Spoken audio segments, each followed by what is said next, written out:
congratulations, nakapasok ka sa official candidate ng Mr. Grand. How does it feel na sa maraming kalaban mo today, isa ka sa natalo?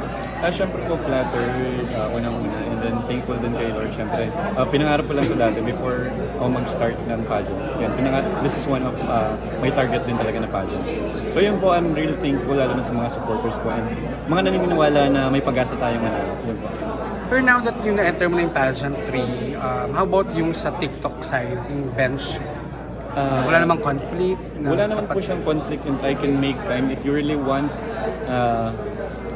if you really want to do other things, if you really love them, you can make a way. Do you think yun yung naging edge mo film edge mo yun para makapasok sa as one of the finalists ng Mr. Grand? Yes po, I can feel that this is one of my edge kasi since nowadays technology and mas more on social media tayo, this can be the platform for me so I can gain more support and I can tell them my advocacy of social media management. Pwede mong ikwento kung paano ka nakapasok dito? Sinong nag-ano sa'yo? Kasi totoo niyan, nagka-title ako sa Quezon Province and that provide opportunity for us to join national finals. So that was the first thing and aside from that, I push myself kasi I want to be better every day. Paano yung ano kasi yun nga, hindi mo gamit yung real, mas kilala ka dun sa screen name mo eh. Then entering this pageant, you have to use the real name, yung full name mo. So wala ba maging conflict? Kasi yung recall ng mga tao, kahit ako as Jaden, not as Jonas. No conflict naman po. I'll still use both of them if really that's what you prefer or kung ano po yung prefer ng tao. I'll still use them. May ano ka rin ba? Tungkol sa pageant, may plano ka rin na pumasok sa YouTube? I'm open naman po sa kahit anong opportunity as long as it will give growth to me yan. I'm open. May mga ano ka ba? Mga dream roles? Mga prospect. Mature roles, parang for now, I'm not really sure po if I can do that for now. Kasi po, yun nga po, galing dun sa last issue, bago mag-start sana na last issue. So I'm not really sure, maybe soon, pero not really sure lang kung kaya. Pero if ever meron ka bang mga paano sa mga katikita? Hindi ko pa siya na-experience to be honest, acting like that, hindi ko pa siya na-experience. Pero kahit sino po, as long as yan, good yung opportunity, kahit sino artist. Sino na lang yung hinahanga mo actor na parang someday sana ako magiging ganito? Hindi ko po sure ngayon kasi hindi na po akong palanood ng TV. So siguro ngayon, sino ba? Siguro Sir Coco Martin, director, actor.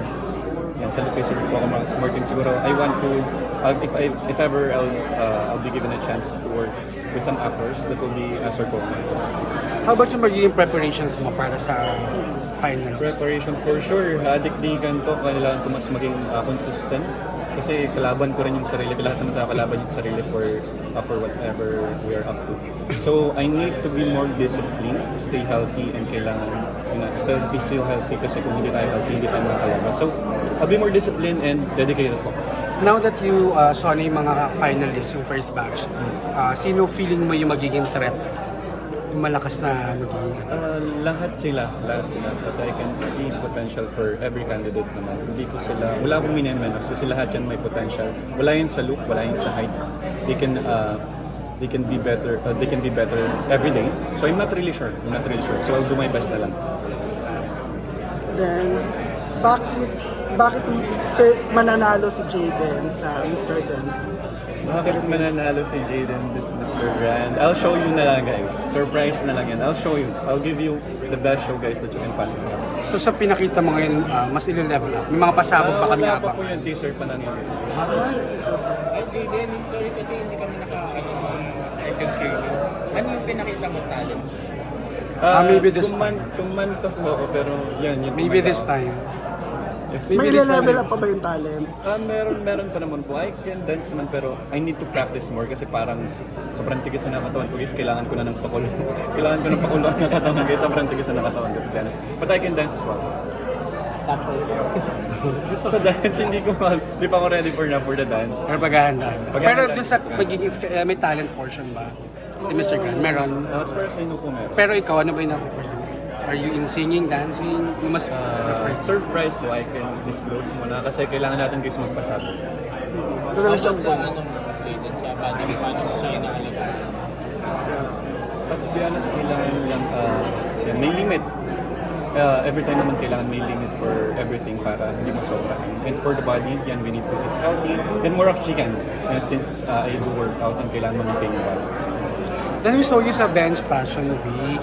Nakita namin yung mga videos mo.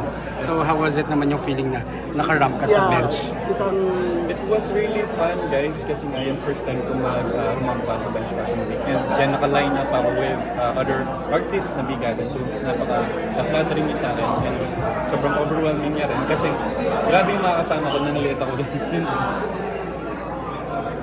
Invite mo na lang sila na manood ng So yan guys, yan mag-start na yung Mr. Grand natin, Mr. Grand Journey. For those na who want to support me guys, you can also follow my social media account _Jayden Fernandez. And sa mga hindi pa po nakafollow, sa Mr. Grand Philippines for you to be updated na rin.